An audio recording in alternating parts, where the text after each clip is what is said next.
श्री परमात्मने नमः। ओम नमो भगवते वासुदेवाय। भक्तजनों, आज हम श्रीमद् भगवद गीता जी के 5वें अध्याय का अभ्यास करेंगे।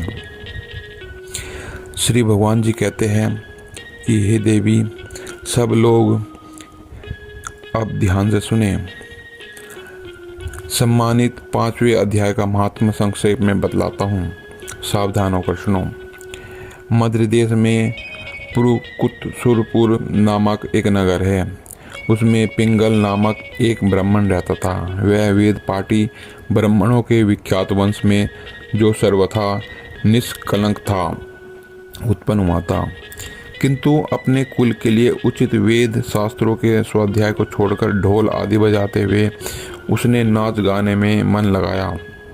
गीत, नृत्य और बाजा बजाने की कला में परिश्रम करके पिंगल ने बड़ी प्रसिद्धि प्राप्त कर ली और उसी से उसका राजभवन में भी प्रवेश हो गया। अब वह राजा के साथ रहने लगा और प्राय स्त्रियों को बुला बुलाकर उनका उपभोग करने लगा। स्त्रियों के सिवा और कहीं भी उसका मन नहीं लगता था। धीरे धीरे अभिमान बढ़ जाने से वह एकांत में राजा से दूसरों के दोष बतलाने लगा। पिंगल की एक स्त्री थी जिसका नाम अरुणा था।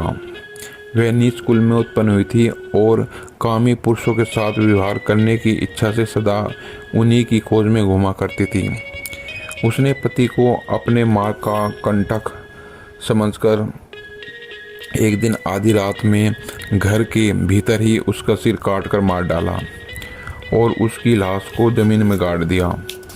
इस प्रकार प्राणों से वियुक्त होने पर वह यमलोक में पहुंचा और भीषण नरक का उपभोग करके निर्जन वन में गिद्ध में हुआ, मतलब उसका गिद्ध का जन्म हुआ।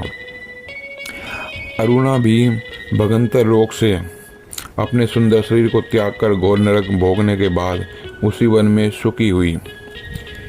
एक दिन वह दाना चुगने की इच्छा से इधर उधर फुदक रही थी। इतने में ही उस गिद्ध ने पूर्व जन्म के वैर का स्मरण करके उसे अपने तीखे नखों से फाड़ डाला। सुकी घायल होकर पानी से भरी हुई मनुष्य की खोपड़ी में गिरी। गिद्ध पुनः उसकी ओर झपटा। इतने में ही जाल फैलाने वाले बहेलिये ने उसे भी बाणों का निशाना बनाया। उसकी पूर्व जन्म की पत्नी सुकी उस खोपड़ी के जल में डूबकर प्राण त्याग चुकी थी। फिर वह क्रूर पक्षी भी उसी में गिरकर डूब गया। तब यमदूत उन दोनों को यमराज के लोक में ले गए। वहाँ अपने पूर्वकृत पाप कर्म को याद करके दोनों भयभीत हो रहे थे। तदंतर यमराज ने जब उनके घृणित कर्मों पर दृष्टिपात किया, तब उन्हें मालूम हुआ कि मृत्यु के समय असकमा खोपड़ी के जल में स्नान करने से इन दोनों का पाप नष्ट हो चुका है। तब उन्होंने उन दोनों को मनोवांछित लोक में जाने की आज्ञा दी।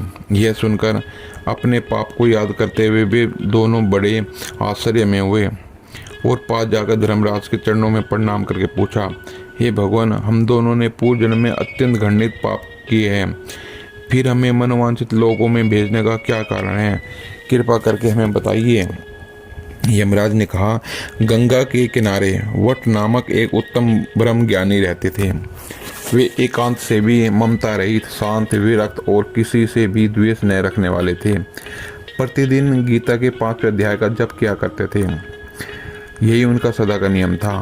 5वें अध्याय को श्रवण कर लेने पर महापापी पुरुष भी सनातन ब्रह्म का ज्ञान प्राप्त कर लेता है। उसी पुण्य के प्रभाव से शुद्धचित होकर उन्होंने अपने शरीर का परित्याग किया था। गीता के पाठ से जिनका शरीर निर्मल हो गया था, जो आत्मज्ञान प्राप्त कर चुके थे, उन्हीं महात्मा की खोपड़ी का जल पाकर तुम दोनों पवित्र हो गए हो।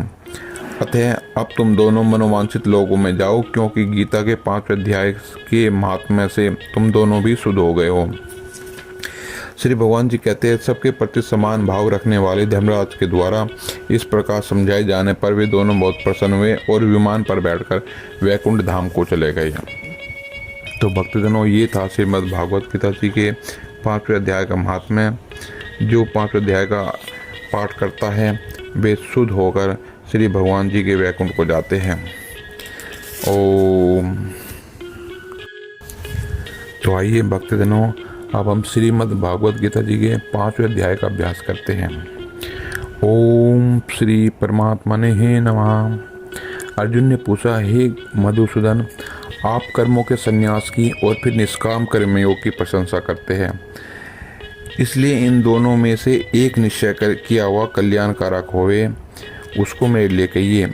इस प्रकार अर्जुन के पूछने पर श्री कृष्ण महाराज बोले, हे अर्जुन, कर्मों का संन्यास अर्थात मन, इंद्रियों और शरीर के द्वारा होने वाले संपूर्ण कर्मों में कर्तापन का त्याग और निष्काम कर्म योग अर्थात समत्व बुद्धि से भगवत अर्थ कर्मों का करना, ये दोनों ही परम कल्याण के करने वाले हैं। परंतु उन दोनों में से कर्मों के संन्यास से निष्काम कर्मयोग साधन में सुगम होने से श्रेष्ठ है। इसलिए हे अर्जुन, जो पुरुष न किसी से द्वेष करता है और न किसी की आकांक्षा करता है, वह निष्काम कर्मयोगी सदा सन्यासी ही समझने योग्य है, क्योंकि राग द्वेष आदि द्वंद्वों से रहित हुआ पुरुष सुखपूर्वक संसार रूप बंधन से मुक्त हो जाता है। हे अर्जुन, ऊपर कहे हुए संन्यास और निष्काम कर्म योग को मूर्ख लोग अलग अलग फल वाले कहते हैं, न कि पंडितजन, क्योंकि दोनों में से एक में भी अच्छी प्रकार स्थित हुआ पुरुष दोनों के फल रूप परमात्मा को प्राप्त होता है। ज्ञान योगियों द्वारा जो परम धाम प्राप्त किया जाता है, निष्काम कर्म योगियों द्वारा भी वही प्राप्त किया जाता है। इसलिए जो पुरुष ज्ञान योग और निष्काम कर्म योग को फल रूप से एक देखता है, वह ही यथार्थ देखता है। परंतु हे अर्जुन, निष्काम कर्म योग के बिना संन्यास अर्थात मन, इंद्रियों और शरीर द्वारा होने वाले संपूर्ण कर्मों में कर्तापन का त्याग प्राप्त होना कठिन है। और भगवत स्वरूप को मनन करने वाला निष्काम कर्म योगी पर ब्रह्म परमात्मा को शीघ्र ही प्राप्त हो जाता है। वश में किया हुआ शरीर, जिसके ऐसा जितेंद्रिय और विशुद्ध अंतःकरण वाला एवं संपूर्ण प्राणियों के आत्मरूप परमात्मा में एक ही भाव हुआ निष्काम कर्म योगी कर्म करता हुआ भी लिपायमान नहीं होता।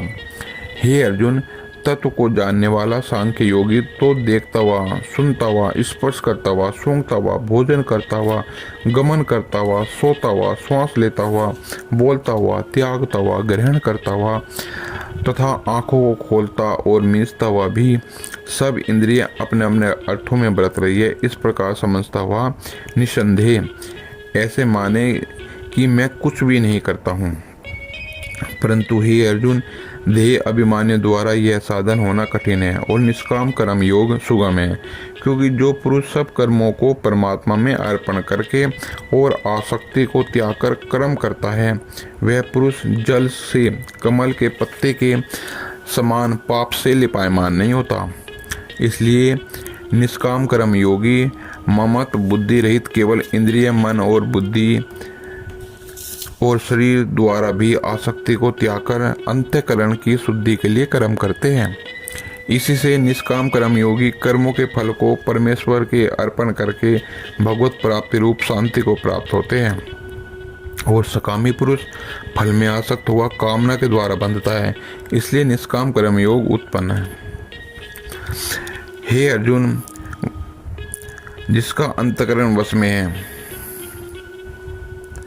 जो सांख्य योग का आचरण करने वाला पुरुष तो निसंदेह न करता हुआ न करवाता हुआ भी 9 द्वारों वाले शरीर रूप घर में सब कर्मों को मन से त्याग कर अर्थात इंद्रियों के अर्थों में वृत्ति है ऐसा मानता हुआ आनंद पूर्वक सच्चिदानंद परमात्मा के स्वरूप में स्थित रहता है।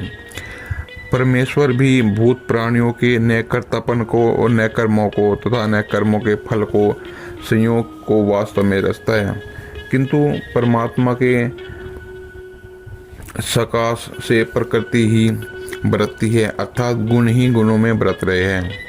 सर्वव्यापी परमात्मा न किसी के पाप कर्म को और न किसी के शुभ कर्म को ग्रहण करता है, किंतु माया के द्वारा ज्ञान ढका हुआ है, इससे सब जीव मोहित हो रहे हैं।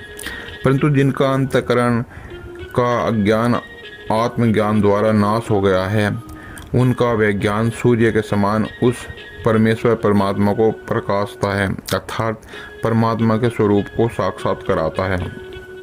हे अर्जुन, जिनकी बुद्धि तत्रूप है तथा जिनका मन भी तद्रूप है और उस परमात्मा में ही है, निरंतर एक ही भाव से स्थित, जिनकी ऐसे तत्परायण पुरुष ज्ञान के द्वारा पाप रहित हुए अपुनरावृत्ति को अर्थात परम गति को प्राप्त होते हैं, ऐसे वे ज्ञानी जन विद्या विनय युक्त ब्राह्मण में तथा गो, हाथी, कुत्ते और चांडाल में भी संभाव से देखने वाले ही होते हैं।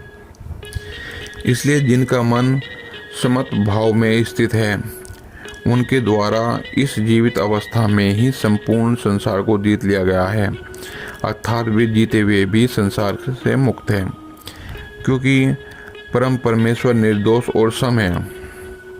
इससे वे परम परमेश्वर में ही स्थित है।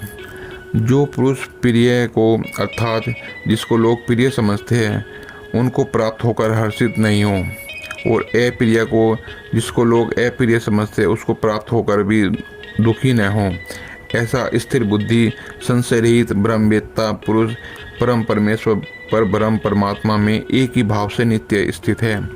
बाहर के विषयों में अर्थात सांसारिक भोगों में आसक्ति रहित अंतःकरण वाला पुरुष अंतःकरण में जो भगवत ध्यान जनित आनंद है उसको प्राप्त होता है, और वह पुरुष परम परमेश्वर परम ब्रह्म परमात्मा स्वरूप योग में एक ही भाव से स्थित हुआ अक्षय आनंद को अनुभव करता है। जो यह इंद्रिय विषयों के संयोग से उत्पन्न होने वाला सब भोग है, वे यद्यपि विषय पुरुषों को सुखपूर्वक भोगते हैं, तो भी निसंदेह दुख के ही हेतु है और आदि अंत अर्थात अनित्य है। इसलिए हे अर्जुन, बुद्धिमान विवेकी पुरुष उनमें नहीं रमता। जो मनुष्य शरीर के नाश होने से पहले ही काम क्रोध से उत्पन्न हुए वेग को सहन करने में समर्थ है, अर्थात काम क्रोध को जिसने सदा के लिए जीत लिया है, वह मनुष्य लोक में योगी है और वही सुखी है। जो पुरुष निश्चय करके अंतरात्मा में ही सुख वाला है और आत्मा में ही आराम वाला है तथा जो आत्मा में ही ज्ञान वाला है, ऐसा वह परम परमेश्वर पर ब्रह्म परमात्मा के साथ एक ही भाव हुआ सांख्य योगी शांत ब्रह्म को प्राप्त होता है, जिसके सब पाप नाश हो गए हैं तथा जिनके ज्ञान करके निवृत्त हो गया है, संशय जिनका और संपूर्ण भूत प्राणियों के हित में है, रति जिनकी एकाग्र हुआ है भगवान के ध्यान में चित्त जिनका, ऐसे ब्रह्मवेत्ता पुरुष शांत पर ब्रह्म को प्राप्त होते हैं। काम क्रोध से रहित जीते हुए चित्त वाले पर ब्रह्म परमात्मा का साक्षात्कार किए हुए ज्ञानी पुरुषों के लिए सब ओर से शांत पर ब्रह्म परमात्मा ही प्राप्त है। हे अर्जुन, बाहर के विषय भोगों को न चिंतन करता हुआ ही बाहर ही त्याग कर और नेत्रों की दृष्टि को भरकुटी के बीच में स्थित करके तथा नासिका में विचरने वाले प्राण और अपान वायु को सम करके जीती हुई इंद्रिया मन बुद्धि जिसकी ऐसा जो मोक्षपरायण मुनि इच्छा भय और क्रोध से रहित है, वे सदा ही मुक्त है।